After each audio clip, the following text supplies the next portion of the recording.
আমি একটু বাচ্চাদের সাইডে আসতে চাই, যেহেতু বাচ্চারা ডিপেন্ডেন্ট থাকে মায়ের উপরে।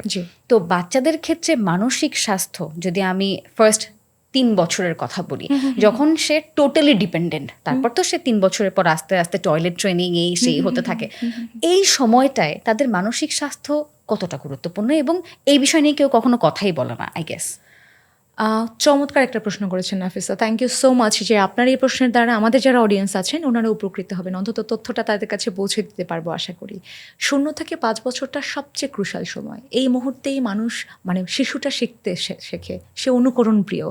খেয়াল করে দেখেন, যখন বাচ্চাটা একেবারেই জন্মর পরেই সবাইকে দেখলেও প্রথমে সে তার মাকে দেখে, তারপরে সে সবার দিকে তাকায়, এরপরে তার ভাষাটা কি? কান্না। ক্ষুধা লাগলেও কাঁদে, খারাপ লাগলেও কাঁদে, টয়লেট পেলেও কাঁদে, মানে কান্না ছাড়া তো ওর আর কোনো ভাষা নেই। তার মানে সে কান্না দিয়ে কিন্তু সব কিছু প্রকাশ করতে চাচ্ছে। এখন বলে যে মা, তুমি তো মা, তুমি তো ওর ভাষা বোঝো। আচ্ছা, মা কি তিনি আগে হয়েছেন?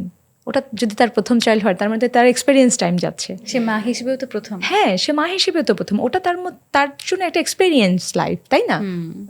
পরীক্ষণ করছেন। এনিওয়ে, তারপরে যেটা আপনি বলছিলেন যে তাহলে 3 বছরে এই সময় মানসিক স্বাস্থ্যটা দেখে কিনা, বাচ্চাটা যখন আস্তে আস্তে ব্যাবলিং করতে শেখে, দাদা নান্না, হ্যাঁ, এরকম ছোট ছোট ভাষাটা শেখে, সে যখন আস্তে আস্তে ক্রোলিং করে, হামাগুড়ি দেয়, দাঁড়াতে শেখে, হোঁচট খেয়ে পড়ে যায়, সবাই তাকে এসে ধরতে আসে, সে যখন খেক খেক করে হেসে ফেলে, এটা কিন্তু তার একটা মেসেজ যে আমি পারছি, ইয়েস আই ডান, হ্যাঁ, ডান ইট।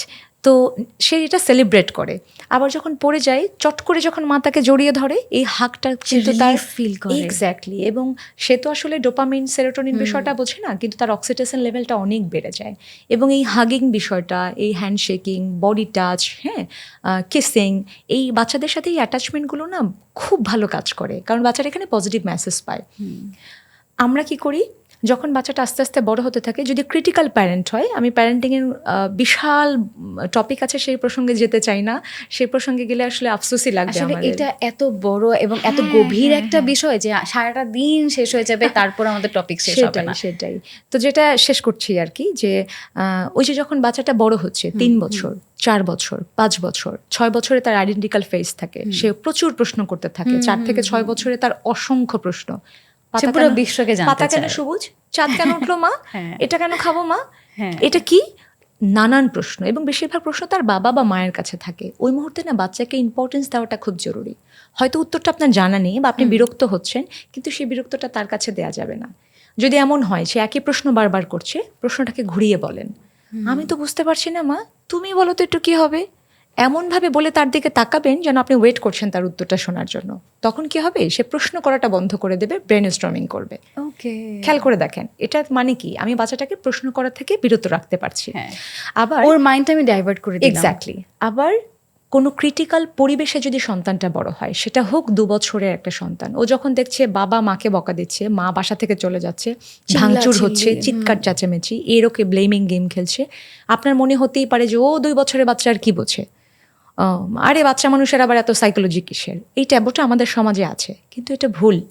কারণ বাচ্চাটা দেখছে যে চিৎকার করে কথা বললে কিছু হয় না, সে আবার তার ছোটদের কাছে এরকম শাউট করে কথা বলবে, কারণ সে জানে যে নমিনেট করা এটা কোনো অন্যায় না, কারণ কেউ তো আর বাধা দেয়নি তাকে। হ্যাঁ, ছোট ছোট ম্যানারিজম যেগুলো, যখন সামনে বসছি তখন কথা বলতে হয় না, অন্যদেরকে খুব মনোযোগ দিয়ে শুনতে হয়, কারো সামনে পা উঠাতে হয় না, এই ছোট ছোট শিষ্টাচার কিন্তু আমরা পরিবার থেকেই সবার আগে শিখি।